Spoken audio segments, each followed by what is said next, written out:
Good evening, everyone, and welcome to another edition of You Ought to Know Live, seen and heard live every Tuesday evening, 7 p.m. Eastern Time, on YouAutoKnowLive.com.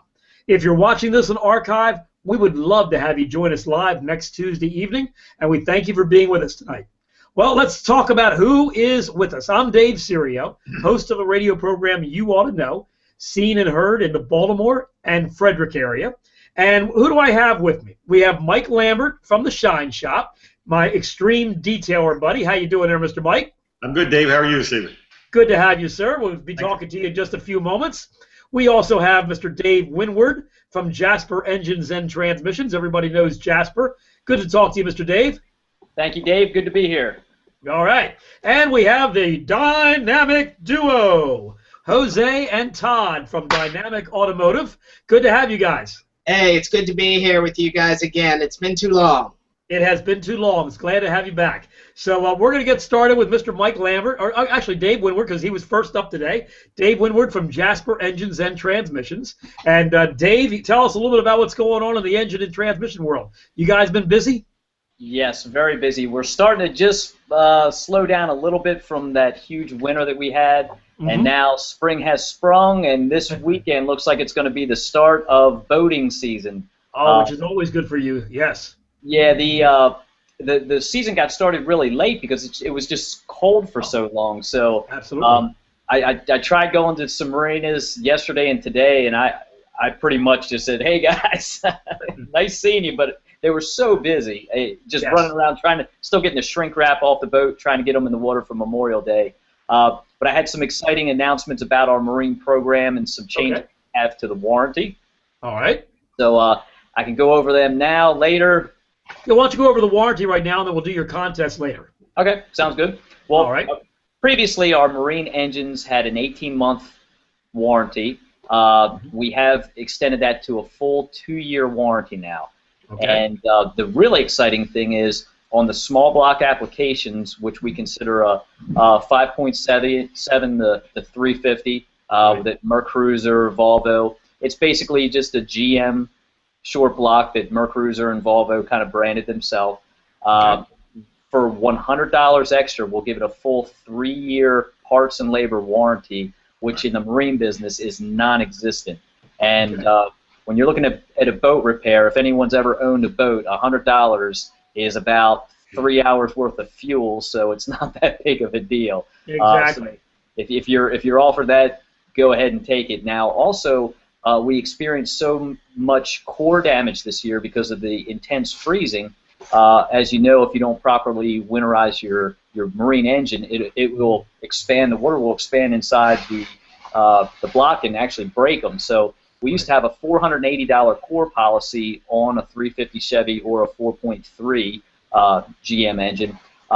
We've reduced that to, well, if there was a broken core, we would give you half, so you would have to pay $240. We've reduced it to $300, so on broken cores, we now have just a $150 core charge, which is great. We've stocked up a lot this year because we knew that there was going to be a lot of damage, and I do have a couple of funny pictures to share of some blocks that I ran into so far this season. If you would like to see them. Sure. Let me. We like pictures. We like pictures.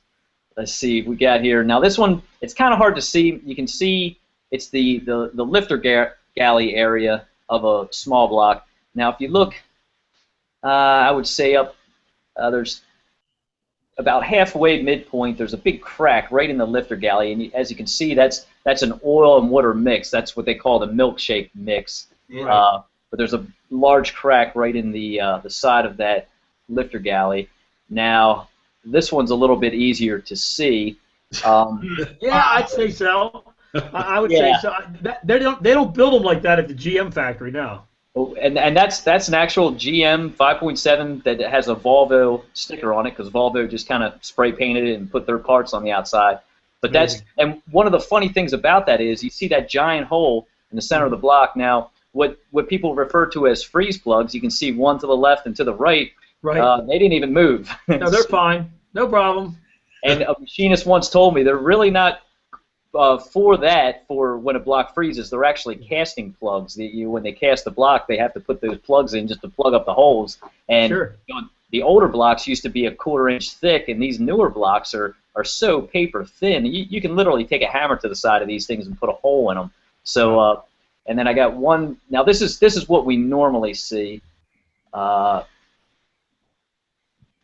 is just a hairline crack right on the center of the block. Yeah. And then you can also see to the middle right-hand side, there's that freeze plug again, and it hasn't even moved. It's fine. So Thank you very much. in any of those circumstances, it's only going to be a $150 core charge. Now that's on a small block. Now the big block has a little bit different core policy because the cores are so much harder to find on a big block. But they tend to do a little bit better when there's a freezing condition, so you might not run into it as often. But, I have a question, Dave. Sure. With a crack such as the one pictured, will Jasper be able to repair that block once they get it in? Probably not. That hairline crack, the only time we would repair a crack like that is if this was some really important block that had matching numbers for a restoration of a hot rod, and they could do a couple different processes. One would be the pin and lock stitch, where they drill the little holes and they put the little, they look like little set pins, and then you drill the next hole and you kind of stitch it all together and grind it down. There's different ways to repair those cracks in cast iron, and as most of you know, cast iron really can't be welded. You can try brazing it, but that really doesn't hold up, and the only proper way to weld cast iron is to actually heat up the metal to, I believe it's like 600 degrees or more, and then you use a nickel rod, but you really can't heat up a whole block like that, or it would just distort and warp, and so on a plain Jane 350 Chevy, that one would probably just go right to the scrap pile, and we'll get what we can for scrap iron out of that one. So it'll All be right. recycled. Yeah. What does Jasper do to marinize those engines? Well, the marine engines are very similar to an automotive engine. The major differences would be the camshaft. They're normally designed with a much lower torque curve, so they're building torque right off of the RPM range. You're normally not taking a boat engine over, say, 4,000, 4,500 RPMs. So it is a different camshaft. The valves are stellite valves. They tend to run hotter in the heads because you don't have the airflow across the front of the engine because it's all tucked into the boat, and it relies on the water circulating through the block and through the exhaust manifolds, and then it just kind of spits it back up out into the water. So there's some isolated heating issues that can happen in a boat engine. And then the other thing is the freeze plugs. You want those to be brass, and we only use brass freeze plugs.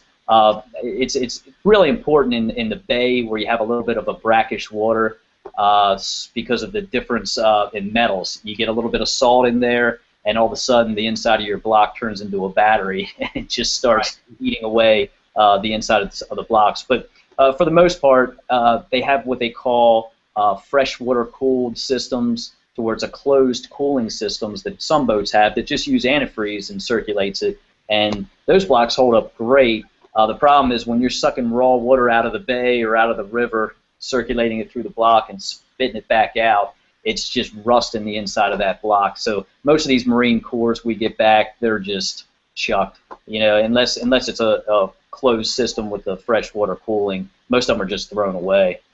They're just rotten in the inside. Well, very good, Mr. Dave. Thank you so much. We appreciate that. And we're going to come back to you in just a little bit for some contest information, okay? Yep, absolutely. Thanks, Dave. All right, thank you. Our dynamic duo, Jose and Todd from Dynamic Automotive, 3 locations to serve you in the Frederick area. You've got, let's go over. I'll let Jose do it. He's a professional. Go ahead and tell me all 3 locations, sir. All right, well, we're at the Libertytown location, and our phone number here is 301-694-6250. Our original location is in Newmarket, Maryland. That phone number there is 301-694-5460. And you'll talk to Lee or Sarah over there. Lee's my partner at that location. And Sarah's the boss. They're a little smaller than we are, but they do a lot of work out of that location. And then we have a third location right off of 270 in the Urbana area, and that location boasts a 9-bay repair shop, a 4-bay quick lube service facility up front, and a 60-foot soft cloth car wash. Now stop yawning. I'm sorry. I apologize. I'm still over jet lag. I know you've heard this 100 times. I've gone through. I'm telling you. I've got news for you. We are upgrading the car wash finally, and I will have pictures next week of the new proposed arch is the lava flow, and we'll have a car wash called the Tsunami. And my intention is to get Mike over there to run his car through it. There you go. There you go. Well, one of his cars, not his new car, but one of his cars. Maybe his wife's car. The Volkswagen. Let's look at the Volkswagen over there, Mike. If I was to ever go to a car wash, it would certainly be Urbana. Oh, yeah, that's great. There you go. That sounds fair. And now you say, okay, let's talk about the car wash for a second. It's a 60-foot car wash, but you're going to make it where it's going to have a choice between like the lava or the Tsunami.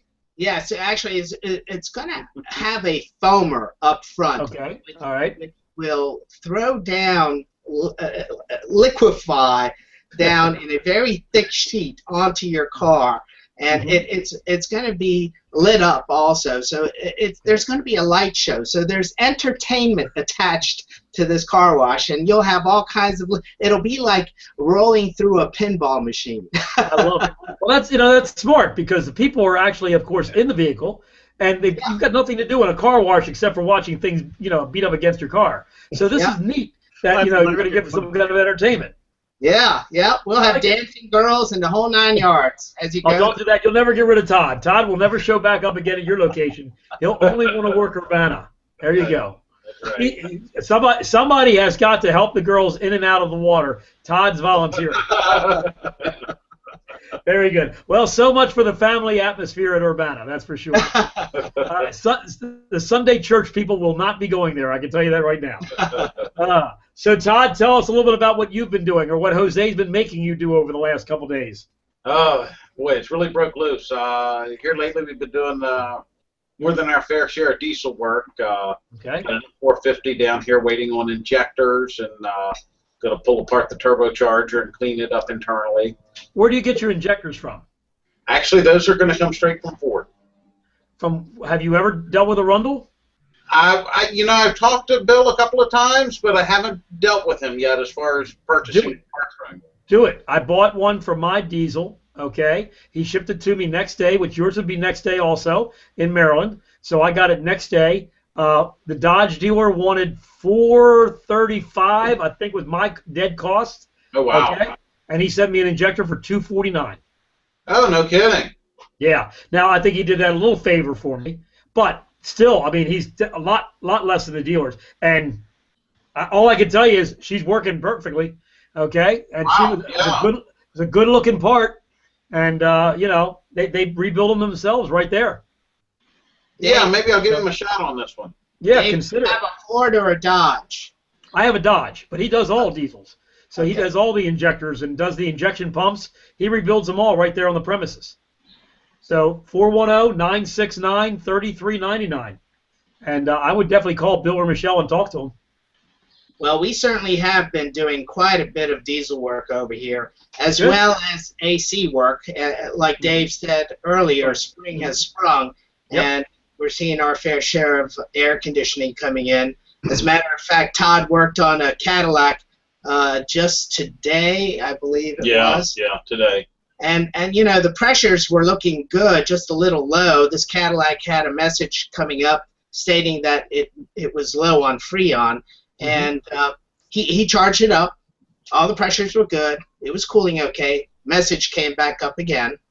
And the next time he evacuated and recharged the whole system back up to specs. Same thing happened again. Right. And I'll let you tell him. Well, it has a pressure switch right on the high side line, front of the compressor. And one of the pins actually was corroded. It was setting a diagnostic trouble code, P0532, I believe, which was refrigerant low. Right. Went to that switch, unplugged it, and one of the pins had just a little bit of corrosion in there. Cleaned it up with a little battery cleaner, actually, the corrosion cleaner, and a little teeny file, and cleaned the pin up inside the sensor, and did the same thing up inside the connector. Cleaned it up just a little bit, got rid of the corrosion, plugged it back in, and boom. There you go. Again. Happy customer. He didn't have to spend a ton of money on a sensor or switch. Right. Well, I have a similar situation. This is transmission related. The gentleman, this is the funny thing. The gentleman was supposed to drop the vehicle off to, well, we won't name the business, but and he decided to drop it off to me or made a mistake. I'm not sure which, because we're about 4 doors down from and they told him over the phone, when they told him the code that he had in his system, that he would need a transmission, and they had already, you know, kind of sold him a transmission. And the car came to me instead, and we looked at it, and it turns out the wiring harness under the hood is chafing against one of the AC lines, and it's gone through 5 wires, and one of them is showing a misfire code, and one of them is also showing a transmission code. And it looks like we're going to be able to repair that tomorrow and get him back on the road. No transmission needed. What a glorious mistake that was that guy made. Yep, already assuming because of a code that it needed a trans.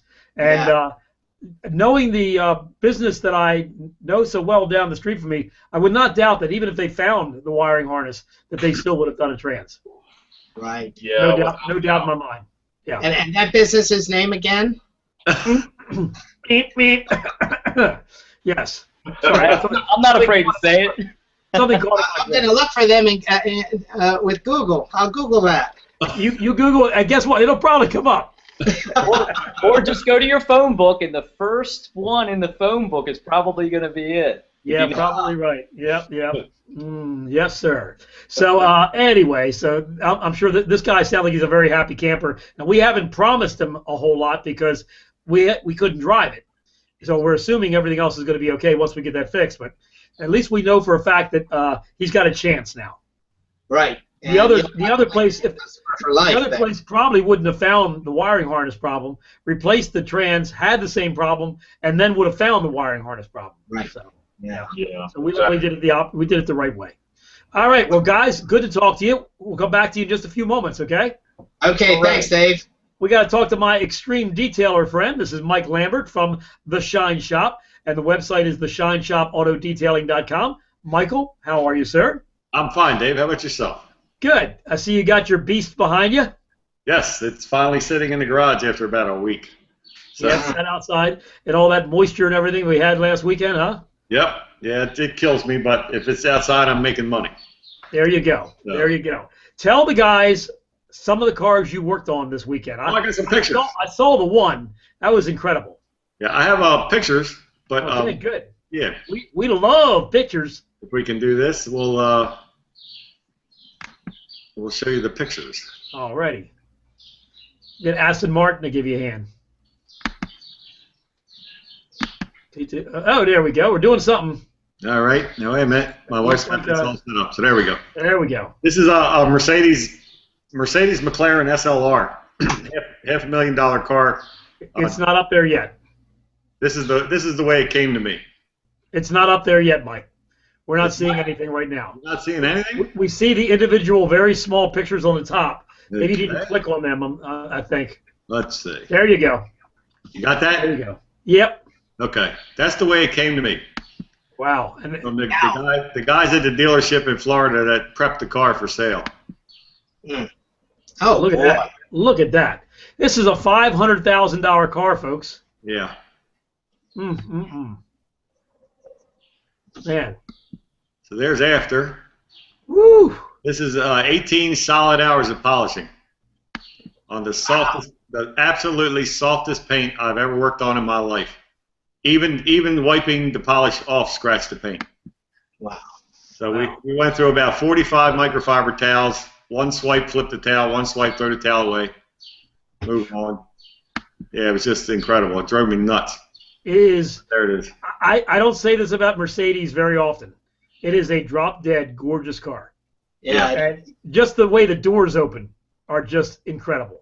Yeah, convertible. They only made about 200 of them. Right. And you know, when we opened up the hood on this, I think I saw what the Dodge people saw when they decided to do my new Viper, because under the hood there are a lot of similarities. Headlights look like about the same kind of manufacturing. The engine placement, everything is very, very similar. That's back at his collection. Woo! And that's his Porsche Speedster that came from Bruce Canape out in California. Okay. Very low. This was like one of the behind the Porsche. Is that an Alfa Romeo? Yeah, it is. It's some kind of rare one that Richard Garr can tell you everything about. I have no clue. Cool. And behind that's a BMW Z8. The Z8. That's cool too. The Z8 from like about 5 or 6 years ago. Yeah. Oh, that was a beautiful car. Yes, it is. Yeah, and I don't say that too often about BMW either. They had one of those down at Fleming's in Rockville for sale for just over $100,000. That would have been a steal at that time because they're really gone up. Oh yeah. They're rare little guys. Now we saw this. This was at Hunt Valley last weekend. Yeah. This is Roy Rogers' personal car. Oh wow. He had it until 1958. If I can get this to move, we'll be okay. I'll show you some more. Okay. There's the sign. Can you read that okay? Yeah, 41 Buick Estate Wagon. Yeah, Roy Rogers owned it from 1941 to 1958. Then it was sold to a gentleman who took it to Alaska and used it as his fishing wagon. Oh, my God. And he owned it from 1958 to 2011. Oh, my God, for a fishing wagon. When this man found it, he's always liked these cars, and he's restored a couple of them. He found it and bought it from the gentleman who was getting ready to pass away, unfortunately. And he totally restored it, frame-off restoration, but it's all original. The wood, the interior, everything's original. He just took everything apart and cleaned it up, and the paint obviously has been done again. But you got any larger like picture we see the whole car? Yeah. Okay. I think that's all one Lena got, but okay, that's neat. But it's he actually talked to Roy Rogers' son about getting the R logo put on there. And because they kept track of the car, Roy Rogers' family kept track of the car, so they know where it is, and they know the gentleman. And his first name starts with an R, and his wife's first name starts with an R, so that's why he was going to put that on there. And when Roy Rogers' son heard that, he said, "Just go ahead and do it. We'll send you all the paperwork." That's neat. It's fully documented. It's been in a couple of it was in the movie that Roy Rogers did called Utah. You can see it in that.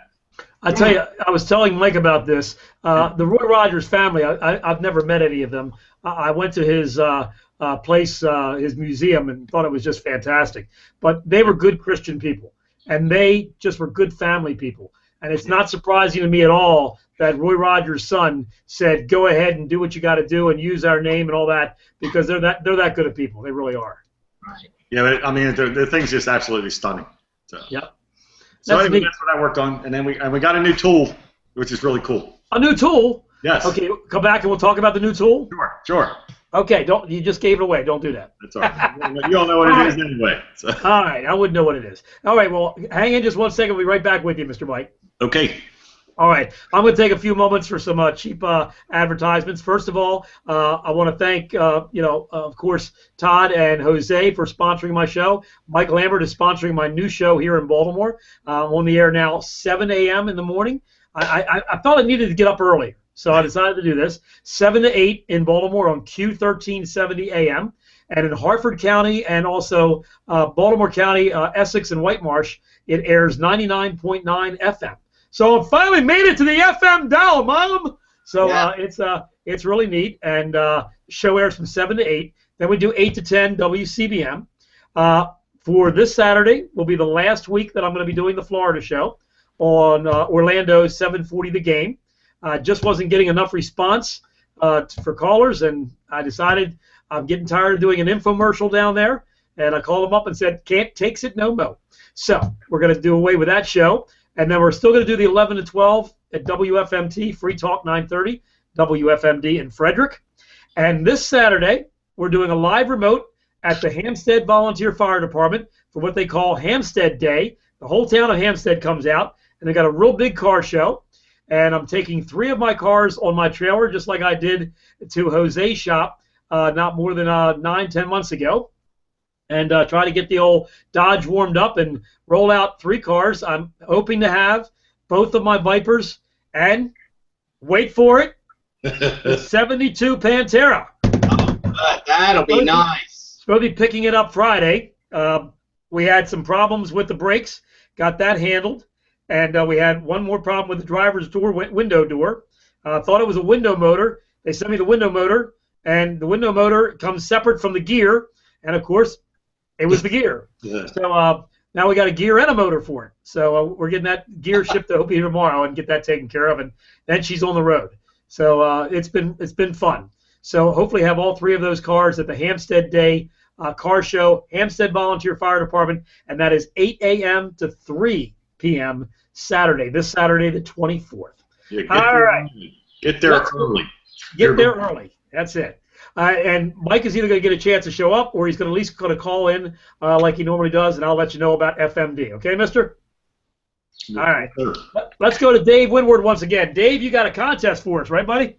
I do. Let me think. It's been a couple weeks, but the last contest, I had a grill that someone in the factory had made, and and the question was, what engine was that? And that was just a small block 350 Chevy. So that probably was one of those marine engines we got back with the hole in the side. Right. Getting back to Jose's question, we make grills out of them, Jose. There you go. That's what happened. They make grills out of them. There you go. But I got a fun one for us. In my travels, I get to see a lot of neat cars, and so I'm going to post a picture up here. So the contest today is name this car. All right. Get an extra bonus for the year?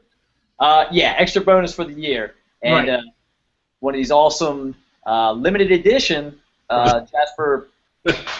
Only made a million of them. Yep, limited edition. Hats. But that's a neat piece right there, and that's Mr. Gary Simper. He's up in Elkton, Maryland.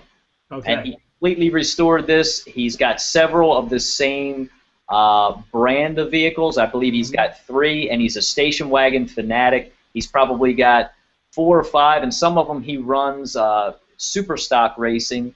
So he's got wagons just that big that stand up and go down the whole quarter mile at Cecil County and all those racetracks. So name this car. Most people that are driving station wagons for competition are usually doing them in a demolition derby. Yeah, exactly.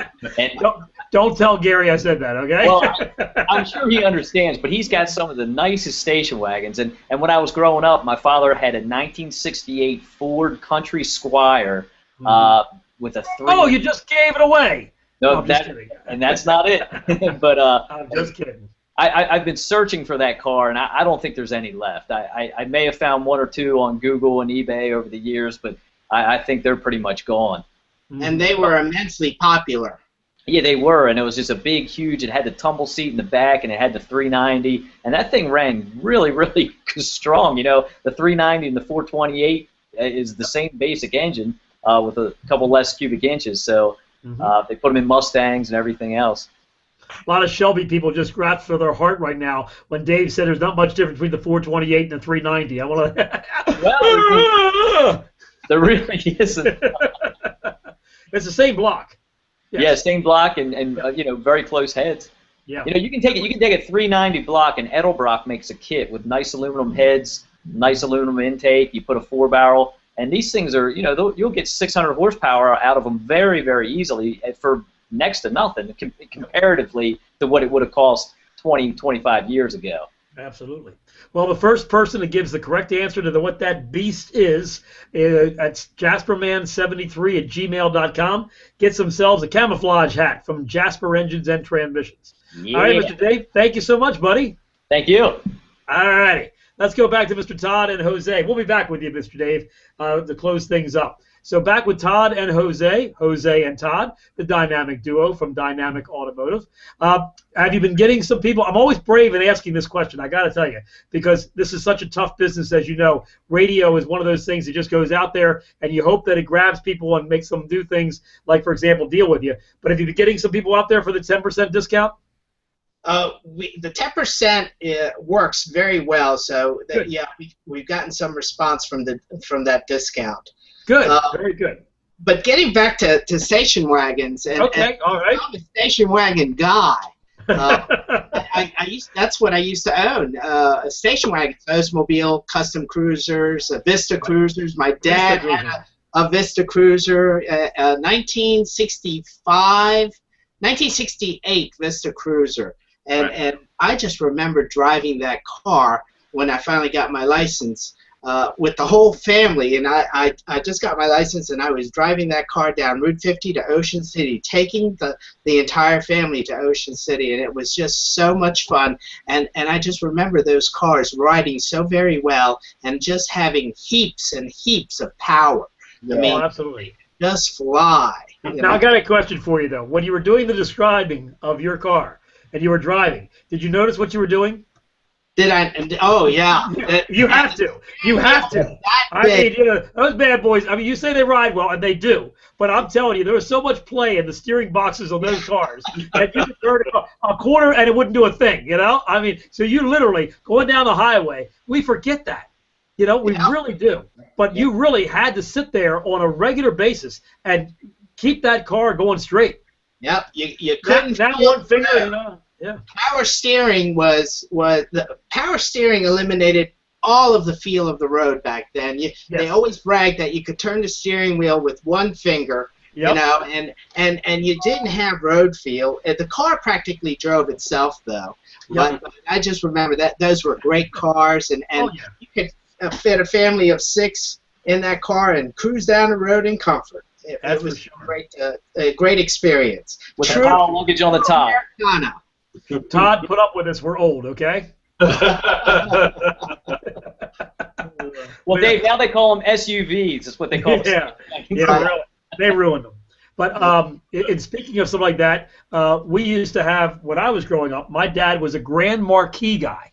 He went every 2 years and traded in his Grand Marquis for another Grand Marquis. And every single time he'd go there, he'd say, I think I'm going to do a Lincoln this time. I think I'm going to do a Continental or a town car. And every time he'd go in there, and a guy named Jerry would be the owner of the dealership. And Jerry would say, you know, Charlie, that Lincolns are nice cars, but there's just nothing nicer than that Mercury Grand Marquis. That's more money, more value for the dollar. You're not paying for all that gingerbread. You've got yourself a good basic car with a lot of options. It's big, like that. And every year, my dad would come back with another Grand Marquis. Yeah. And I said, Dad, I thought you were going for a Lincoln. He goes, yeah, I looked at a Lincoln, but it was like $300 more, and you know, I don't need all that extra bull. He goes, Grand Marquis my kind of car. There you go. Yeah. My father was the same way with the Oldsmobiles, and that was his car. He loved that Oldsmobile. It gave him all the luxury that a Cadillac could provide without paying all that money for a Cadillac. And actually, their drivetrain was immensely better than Cadillac's drivetrain. Yeah, it absolutely was. They didn't break like Cadillacs. Yeah. Well, let me tell you a funny story. You may know me as a 5'6" giant at this point in my life, but when I was in high school, I was 5 foot tall, and I graduated 5 foot tall. And before I graduated, I got my license. I was at the MVA on my 16th birthday. I wanted my license bad. Right. So I go to the morning of the test. My dad took off half a day to drive us to Glen Burnie for me to take the test. We go to start the 66 Ford Falcon, the only car I've ever driven in my life at that point, and it doesn't start. And my dad looks at me and goes, this is the only day I can do this. I'm not going to be able to take a day off for a couple weeks. So what do you want to do? Do you want to take the Grand Marquis, or do you want to wait a couple weeks? I didn't want to wait. I said, Dad, no problem. I never even drove the Grand Marquis. He drove it to Glen Burnie. got there, and he hands the keys to me, and I've got to take the test in a car I've never driven. Okay? And the car is like 9 feet longer than a 66 Falcon. So I go to do the parking, and this cop is 6'4" at least. Okay? And his knees are kind of like near the dash, and he's, got the pad there. He's trying to write things down. And I parallel parked this thing perfectly. First time I've ever done it. And I never told him I backed that boat right in there, got the oars out of the way, put it in the spot, passed the test, and I got 100 on the test. Awesome. The driving test. So the cop looks at me, he goes, when I first saw you, I thought I was going to have to fail you because I really didn't think you could reach the pedals good enough for this car. And I had gotten so nervous in the test, I forgot to move the seat up. I moved the seat up at that time after the test was over, and this cop's knees went up to his chin. And he goes, I would have definitely fired you if that's where because it's a bench seat. The whole thing went up. It wasn't like, years, now it's, Well, I'm telling you, he laughed. He walks into the MVA. All the little old ladies are all laughing at me. Oh, look how cute he is and how small can he really reach the pedals and all that jazz? And I'm sitting there saying, give me the freaking license, So that was my Grand Marquis story. I could see you driving that car. Eyes just above the dash, and hands up there on the steering wheel. I look like a Florida driver, Look through the wheel. There you go. I was all 5 foot tall. I grew 6 inches after high school. People who didn't know me, didn't see me after high school, and have been years since high school, didn't even recognize me. You sprung up after that, huh? Yeah, at age 18, thank God. Wow. Yeah, they were looking at me to be a jockey for such a long time, so I'm glad I finally grew up some that little bit. So anyway, funny stories about Dave. Ha ha ha. So glad you guys are doing well. DynamicAutomotive.net is the place to go on the web for all 3 locations. And when are we going to find out about this car wash for sure? You think next week we'll have some more for us? Yes, the car wash design is in the process. Okay. Once we get through the preliminaries, we approve the plans, and they'll make the arch, and things will be installed, I'm sure, by car show time. Good. Cool. Well, question for you. You have to go through anything with the county on this as far as just the arch, but as far as putting in the LEDs and putting in the other features, do you have to go through county on that?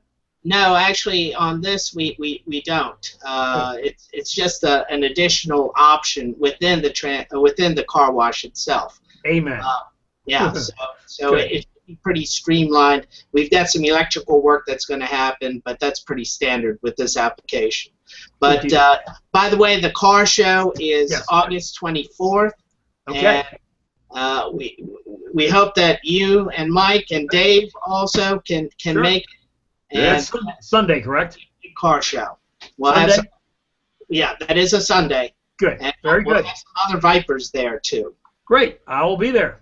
Good. Yep. Hey, if you can bring the Pantera, that would be awesome. Yeah, I'm not bringing the Challenger as much. If I have to bring 3 cars, normally it'd be the 2 Vipers and the Pantera. So I'll bring the Pantera. Good. It may be done by then. It may be done by then. We'll see. Great, guys. Good talking to you. Good talking to you, Dave. Thank you. Hang in just 1 second. We'll be right back with you. Mike, you've got a special tool to show us. Ooh, we love tools. We've always kind of looked at defects on the paint with a small microscope just to see if we could fix them. But we got a digital microscope. Digital. That's great. And it's really cool because we can actually take pictures with it and then send them to the client and show them, look, you really need to have this fixed. We can't do anything with it. It needs paint, or this is a chip and it's already starting to rust. And we can also save them to the computer so we can keep it in that client's file. So it works out real well. It's only like $100, but it's really a nice tool to have. Well, do us a favor next week if you can remember. Take a couple pictures with that and see if you can show them to us next week. Yeah, my IT person is working on that. Very good. I hope Lena can do that for you. Very good. And I have a question. I have a question for both of you, for all you guys. Okay. I've been hearing lately on the radio about this AC Pro, do-it-yourself, no experience needed. Oh, yeah. Have you ever seen them those things cause problems? I'm just curious. Well, I can answer one thing before I let Jose and Dave in the picture too. The R134A systems that we have in cars now since 1994 are very, very particular about how much refrigerant is in the system. So doing the old before 1994 thing that we used to do of just adding a pound of refrigerant or Freon back then, the R12, really doesn't work well. If you have a vehicle that's like 8 ounces low and it's not working well, and you put 12 or 14 or 16 in, you could have yourself a real major problem. So I'm wondering if Jose and Todd will agree with that. Yes, absolutely. You're affecting a repair without gauges, from my understanding. Right. You're not monitoring pressures appropriately. You could cause more problems. Right. Absolutely. You could damage the compressor, damage the condenser, and God help you if you damage the evaporator in these new cars. Well, how can they sell something like that if they just squeeze it till it turns green? You know what I mean? How can they do that? Well, all I can tell you is they sold guaranteed to pass stuff for years that guaranteed to pass emissions. Yeah. Okay? And if they could sell that, they could pretty much sell anything. I don't if it doesn't kill anybody, nobody cares. Yeah, it's kind of like all the miracle products they had to get scratches off of paint. Hey, just rub this on and the scratch is gone. You know, that stuff is. Yeah. And also, some of those AC, do-it-yourselfer, they have sealant in them to where, who knows what you're putting inside the system. It could clog up an expansion valve, clog up something in there that could cause even more damage. So who knows? I would definitely stay away from those things. Right. Now, I've always said that if the engineers of a car company and technicians ever stayed in the same hotel, there would be bloodshed. Big time. But answer me a question, Jose and Todd. Answer me a question. Why do they feel it necessary to put the AC evaporators and the heater cores now for the heating system way up in the dash? When it can actually be bolted right to the outside of the car and still work. True. I call that an accountant's victory over an engineer. Yeah, it's got to be. Yeah. But all the manufacturers are doing it now. I don't know of a single vehicle out there, within reason, that you don't have to do a complete dashectomy in order to remove a heater core. And then some brainchild at Chrysler thought it'd be good to put the blower motor with it. Okay? So there are some Jeeps out there and Dodges that have a blower motor, heater core, and also an evaporator, all in one container, all in the middle of the freaking dash. Yeah. And the dash has to be pulled in order to do it. And doggone well, the three things that fail a lot in automobiles are the blower motor, the evaporator, and the heater cores. Yeah, absolutely. And they should be accessible, but they've turned a couple of $100 job, well, a few $100s, into a $1,000, $1,200 job. Yeah. And I will say they've made the instrument panel easier to get out over the years. I mean, bulkhead connectors and, everything just kind of as one unit. So, I don't know why they've done it unless it's for less, Well, it's for manufacturing. It's for manufacturing, also, no doubt. With the components right inside, there's less static loss from the heater or from the evaporator. I mean, it's right there, straight through out the ductwork, and it's less time for it to cool down or heat up. But ironically, they could put an evaporator and a heater core underneath a seat. I mean, that's the honest truth. All you got to do is get AC lines to run through the center channel and a coolant line. I'm sure there'd be a problem with that too, but I mean, under the seat they could do it. It's just amazing how they make things so difficult. Yeah. But thank God they do, because we make a lot of money on it. Oh yeah. Yeah. True. Those are labor-intensive jobs that we love in the business. That's for sure. And you don't have to get real dirty. Yeah, it's true. That's true. And what I love to do is take a picture of the dash when it's completely out, and I take a picture of it. And when a customer starts complaining about how much that costs, I show them that. I said, well, we could have done half the job and left your car like that, So it's amazing. People get a different reaction when they do it. Well, thank you, guys. I appreciate you being with us this evening. It's been a long time. Glad we got a chance to talk to you, and hope things are going well at Dynamic Automotive, and look forward to talking about you this Saturday. Great. Thanks for having us, Dave. As usual, it was a lot of fun.